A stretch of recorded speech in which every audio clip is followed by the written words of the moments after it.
When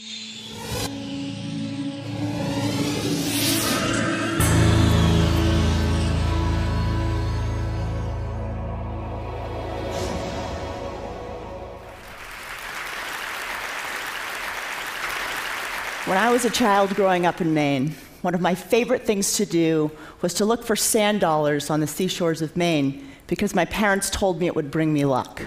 But you know, these shells, they're hard to find. They're covered in sand. They're difficult to see.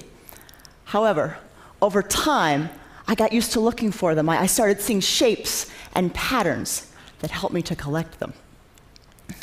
This grew into a passion for finding things, a love for the past in archaeology. And eventually, when I started studying Egyptology, I realized that seeing with my naked eyes alone wasn't enough, because all of a sudden, in Egypt, my beach had grown from a tiny beach in Maine to one 800 miles long next to the Nile, and my sand dollars had grown to the size of cities. This is really what brought me to using satellite imagery. For trying to map the past, I knew that I had to see differently. So I want to show you an example of how we see differently using the infrared. This is a site located in the eastern Egyptian delta called Mendes, and the site visibly appears brown, but when we use the infrared and we process it, all of a sudden, using false color, the site appears as bright pink. What you are seeing are the actual chemical changes to the landscape caused by the building materials and activities of the ancient Egyptians. What I want to share with you today is how we've used satellite data to find an ancient Egyptian city called Ich-Tawi, missing for thousands of years. Ich-Tawi was ancient Egypt's capital for over 400 years at a period of time called the Middle Kingdom, about 4,000 years ago. The site is located in the Fayum of Egypt, and the site's really important because in the Middle Kingdom, there was this great renaissance for ancient Egyptian art, architecture, and religion. Egyptologists have always known the site of Ich-Tawi was located somewhere near the pyramids of the two kings who built it, indicated within the red circles here, but somewhere within this massive floodplain. This area is huge. It's 4 miles by 3 miles in size. Now, the Nile used to flow right next to the city of Ich-Tawi, and as it shifted and changed and moved over time to the east, it covered over the city. So, how do you find a buried city in a vast landscape? Finding it randomly would be the equivalent of locating a needle in a haystack, blindfolded, wearing baseball mitts.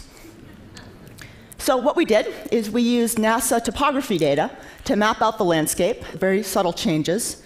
We were started to be able to see where the Nile used to flow, which you can see in more detail. And even more interesting, this very slight raised area seen within the circle appeared, which we thought could possibly be the location of the city of Ich-Tawi. So we collaborated with Egyptian scientists to do coring work, which you see here. When I say coring, it's like ice coring, but instead of layers of climate change, you're looking for layers of human occupation.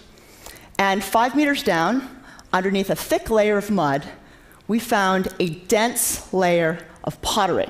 What this shows is that at this possible location of Ich-Tawi, 5 meters down, we have a layer of occupation for several hundred years dating to the Middle Kingdom, dating to the exact period of time we think Ich-Tawi is. We also found worked stone, carnelian, quartz, and agate. This shows that there was a jeweler's workshop here.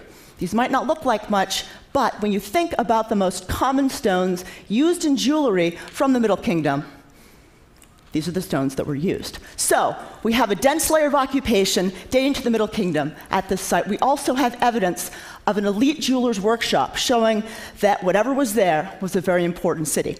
No Ich-Tawi was here yet, but we're going to be returning to the site in the near future to map it out. And even more importantly, we have funding to train young Egyptians in the use of satellite technology so that they can be the ones making great discoveries as well.